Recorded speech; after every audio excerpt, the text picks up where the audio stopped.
I should start by saying that it's hard to know where exactly things went wrong. Maybe it was gradual, like a slowly spreading stain that doesn't quite show until it's too late. Or maybe it was something bigger, something that I missed or ignored. Either way, it didn't hit me all at once. The first signs were subtle enough that I brushed them off.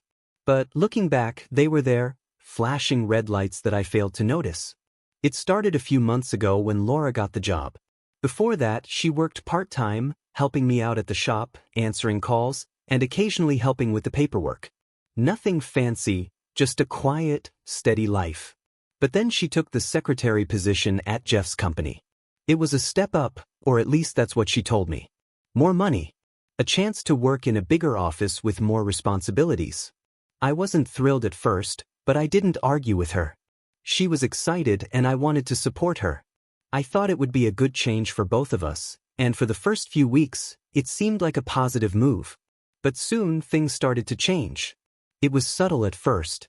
Little things I didn't think much of. She'd come home later than usual, her face tired, a little distant. I figured it was the new job, she was just adjusting. But then, the phone calls. Laura never used to take her work calls at home.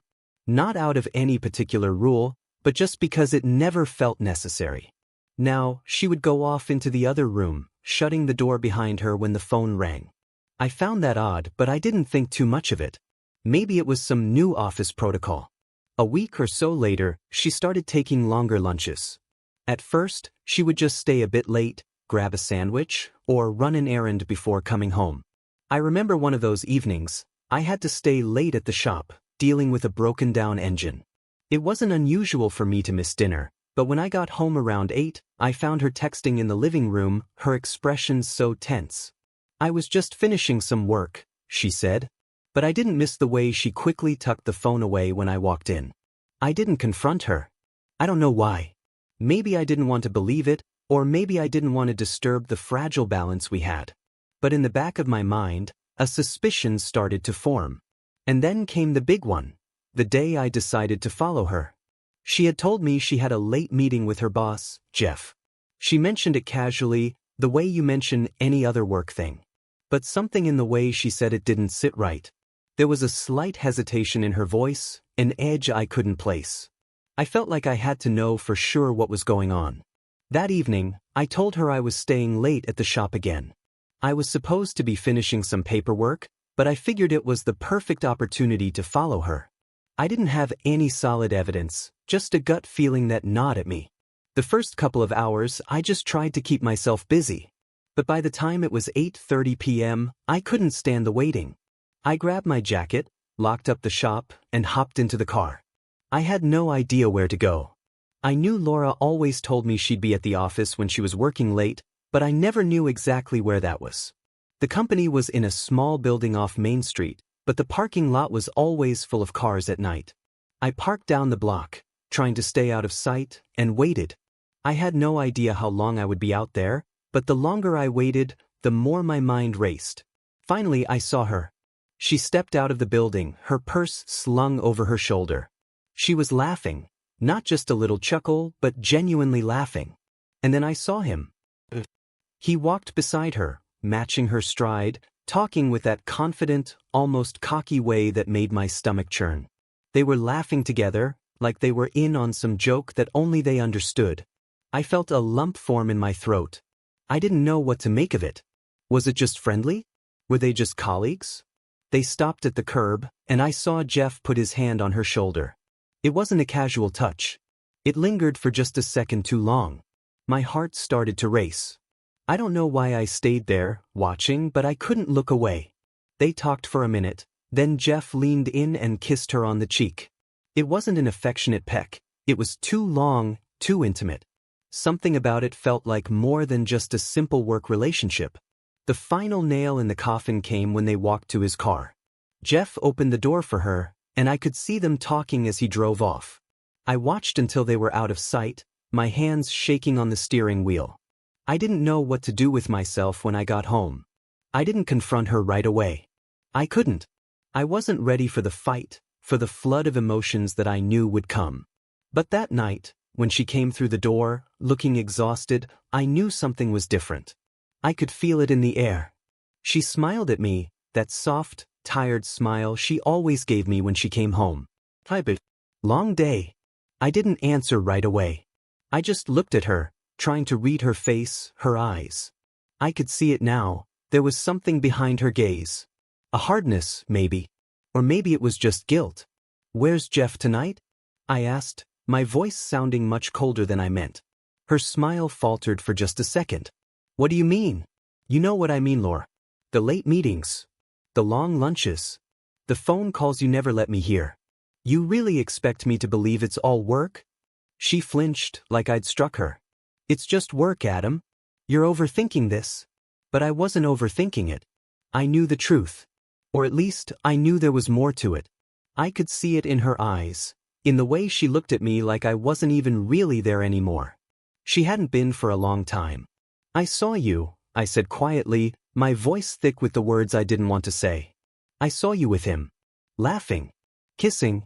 Laura froze. Her face went pale, then flushed with something I couldn't place. Adam, it's not what you think. But I had already heard enough. I didn't need the explanations anymore. Not then. My heart ached in a way I didn't even know it could. All the trust, all the years we'd spent together, it felt like it was crumbling in front of me. She didn't say anything else. She just stood there, biting her lip, not meeting my eyes. The silence between us stretched longer than I could handle. You've been lying to me, Laura, I said finally, the anger now creeping into my voice. You've been hiding things. All these little secrets, the late nights, the work calls, the time with him. And I've been stupid enough to think it was just work. I'm not, she trailed off, her words falling short. You are, Laura. You are. My voice broke on the last words.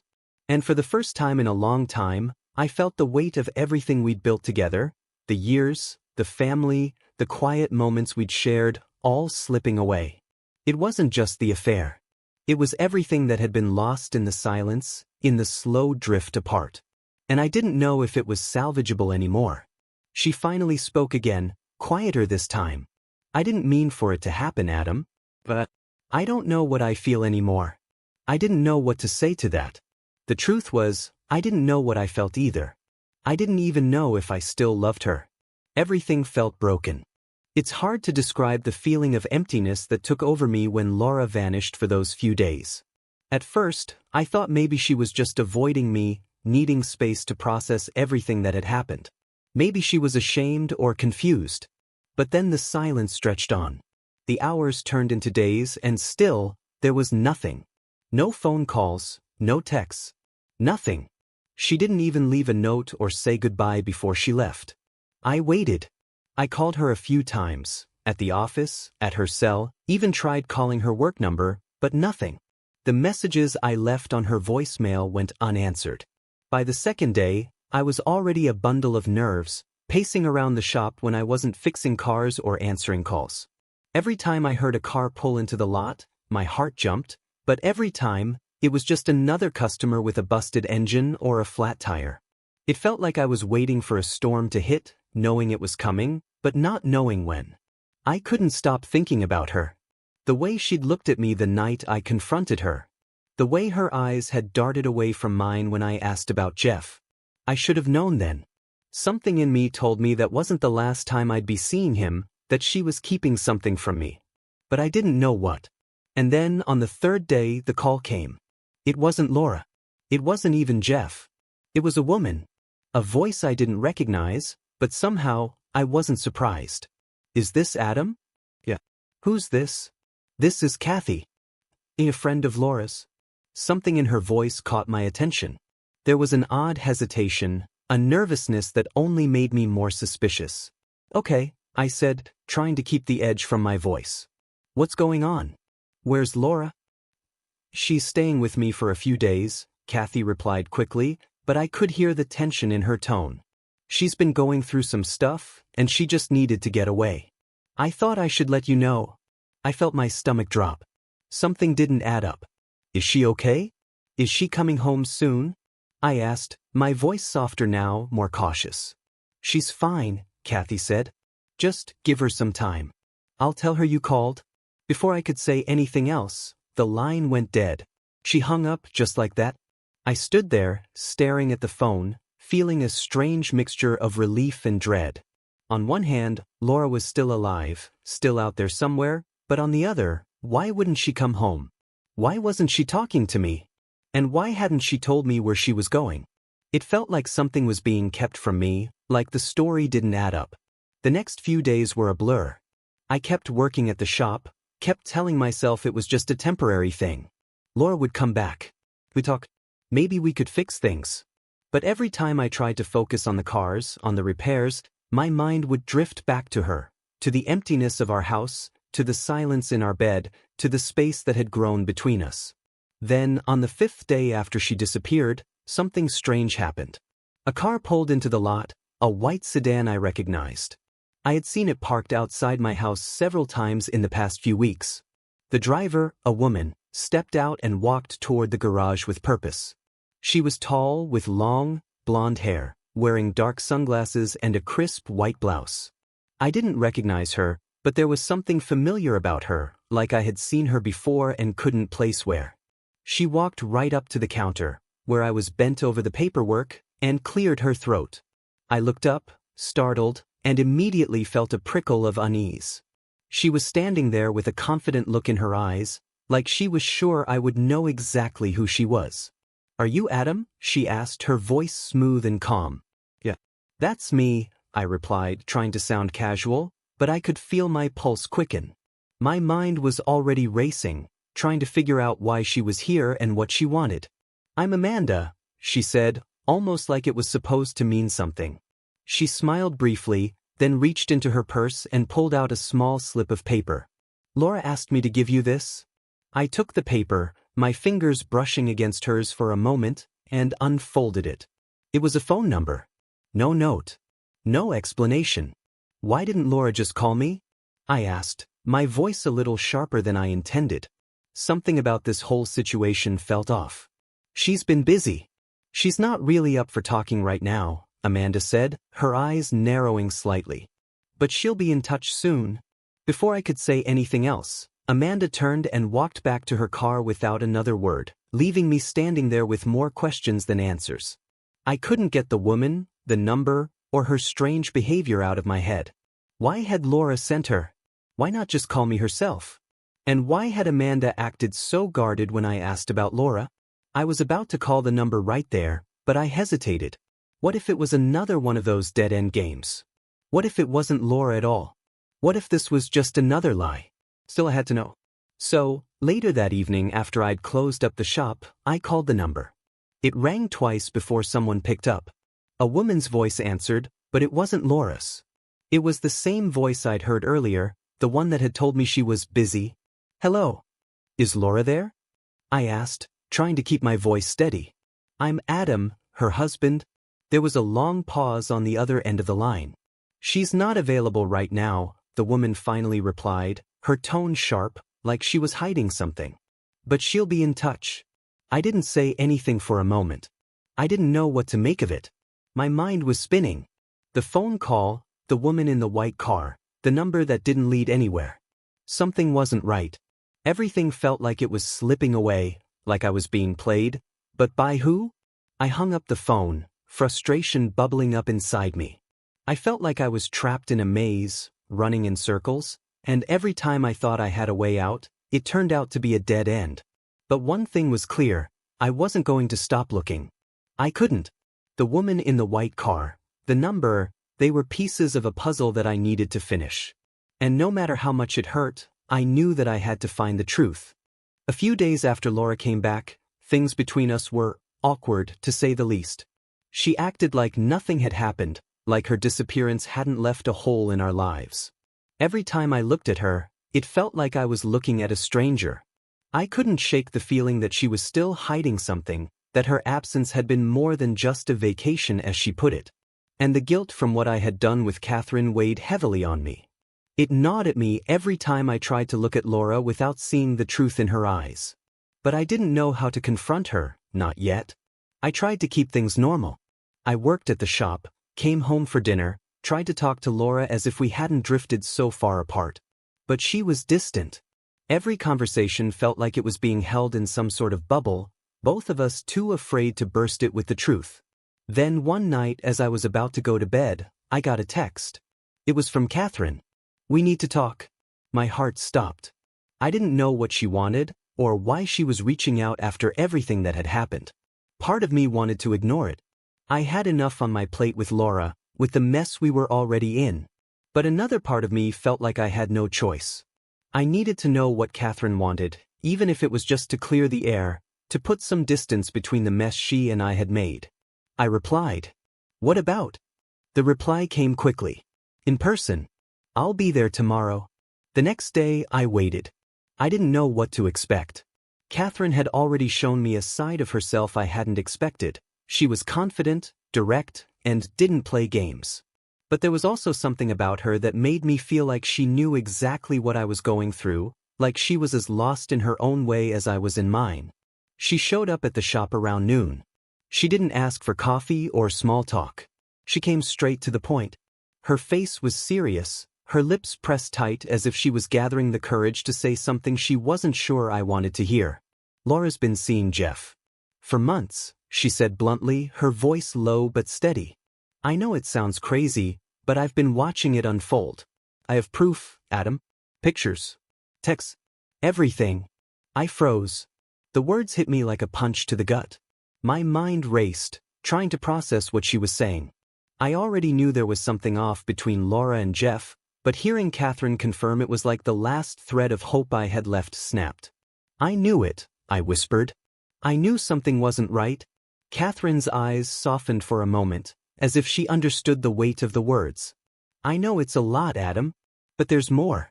Jeff, he's been seeing someone else too. His wife, she has no idea. It's been going on for as long as Laura's affair. They've been cheating on you both." I couldn't breathe for a second. The shock of it was overwhelming.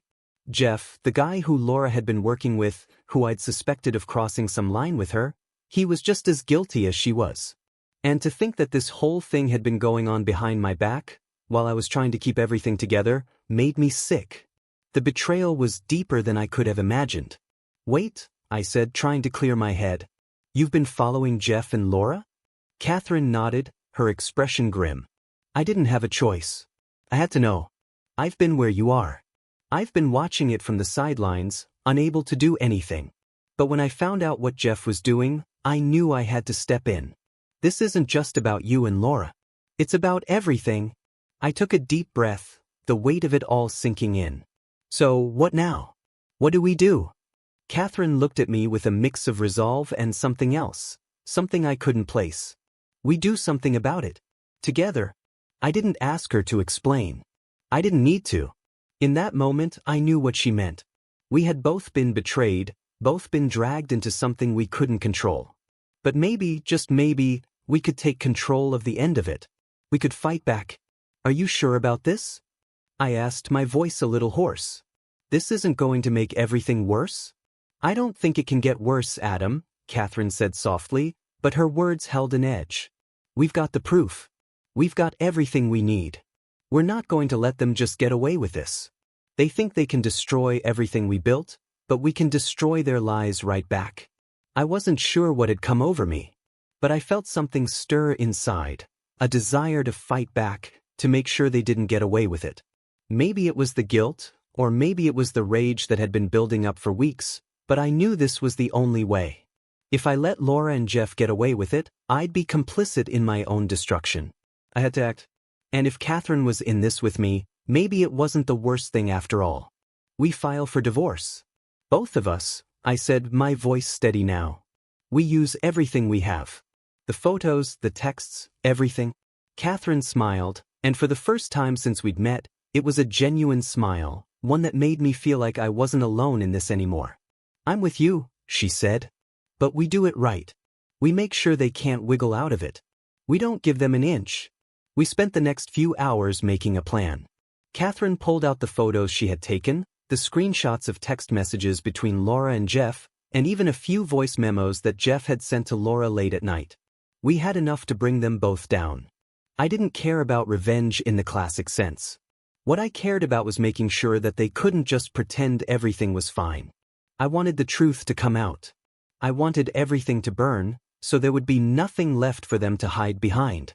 The idea of filing for divorce with Catherine felt strange, like some twisted version of solidarity. But there was a weird sense of comfort in it too. She had been through the same thing. She knew the pain of being lied to, of being discarded like a piece of trash. And she didn't want to let Jeff get away with it either. So we decided on a strategy. We'd gather all the evidence, we'd hire lawyers, and we'd get everything on record.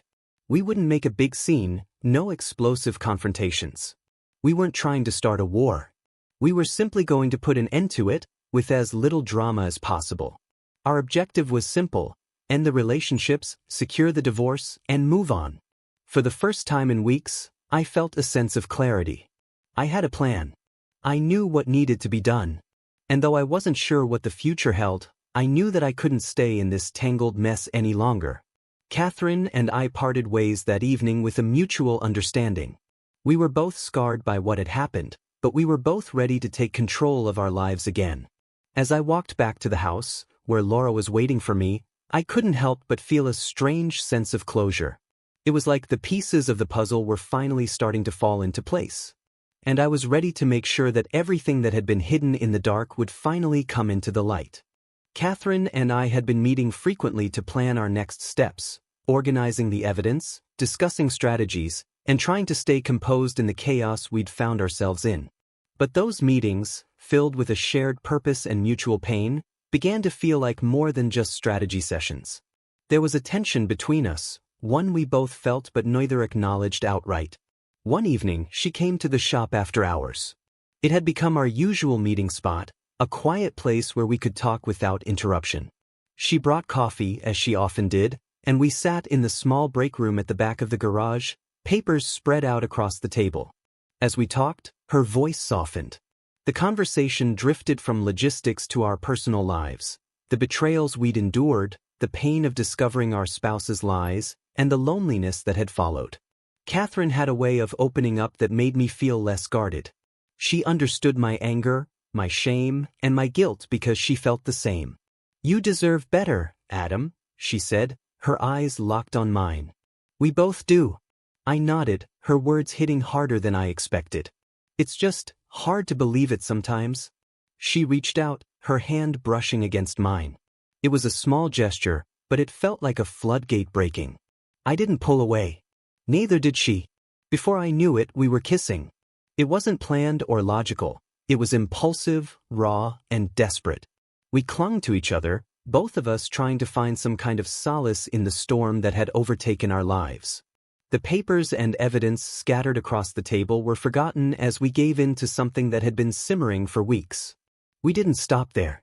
We spent the night together, tangled in each other's arms in a way that felt reckless and necessary all at once. For the first time in months, I felt connected to someone. It was a dangerous connection, but it was real. The next morning, reality hit like a brick wall. Catherine left early, and we didn't say much as she walked out of the shop. The weight of what we'd done hung heavy in the air. I didn't regret it, but I couldn't deny the complications it brought. Later that day, the unexpected happened. Jeff showed up at the garage. I was working on a car when I saw him pull into the lot. He stepped out of his sleek black sedan, his face twisted in irritation. I didn't know what he wanted, but I didn't care much either. Seeing him in person only reminded me of everything he had done, to Laura, to Catherine, and indirectly, to me. Jeff walked into the garage, his gaze scanning the space until it landed on me. But before he could say a word, Catherine appeared from the back, carrying the folder of evidence we'd been working on the night before. The moment he saw her, his expression changed. Confusion turned to shock, then to something more volatile. His eyes darted between us, taking in the scene, Catherine standing in my garage, looking disheveled and wary, me frozen mid-motion with a wrench in my hand. "What the hell is this?" Jeff demanded, his voice rising. Catherine didn't flinch. She stepped forward, her jaw set, her voice steady. "This is exactly what it looks like, Jeff. And before you say anything, you have no right to judge either of us after what you've done. You're sleeping with him?" Jeff's tone was incredulous, almost mocking.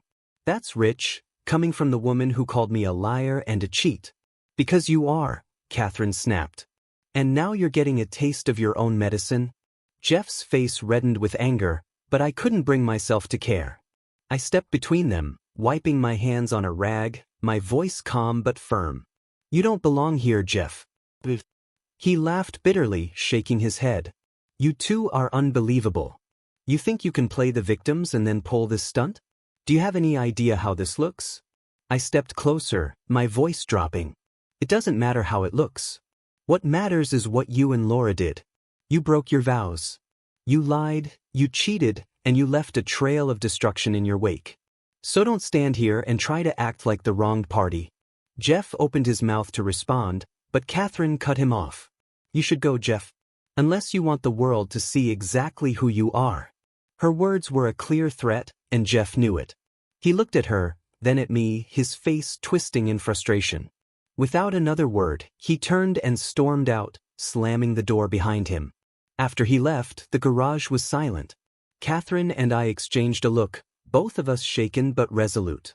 This changes nothing, she said firmly. We stick to the plan. I nodded.